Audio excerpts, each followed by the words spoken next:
the president, it's like the 2008 presidential campaign all over again, racing from state to state, one adoring crowd after another. But the big question is, how much of a difference will this make on Election Day?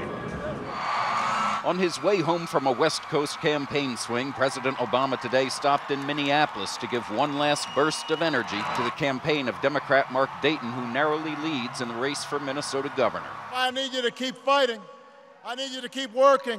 And I need you to keep believing. The president also campaigned this week for gubernatorial candidates in California and Oregon. If they win, they could give the president a big boost when he runs for re-election in 2012. But the president's immediate and top priority on this trip is the U.S. Senate, keeping it in Democratic hands. Republicans need a gain of 10 seats to take control of the Senate. The president is hoping to build a western firewall in 3 states, Washington, California, and Nevada, to make sure that doesn't happen. Let's get Patty Murray back into the United States Senate. I want to have a partner in the United States Senate named Harry Reid. At a backyard chat in Seattle Thursday, the president admitted he's fallen short in selling his policies. It was very difficult for us to spend a lot of time doing victory laps and advertising exactly what we were doing because we had to move on to the next thing. For example, the president says he's failed to convince many Americans that 95% of them got a tax cut in the stimulus.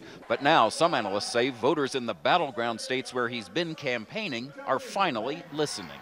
He's talking directly to those Democratic voters in all those states, and you're starting to see the polls move in those states. That makes it look like this is really working. The White House says the size and energy of these crowds shows that the president is closing the enthusiasm gap. But Republicans say if you want to see enthusiasm, just wait until they go to the polls on Election Day. Jeff?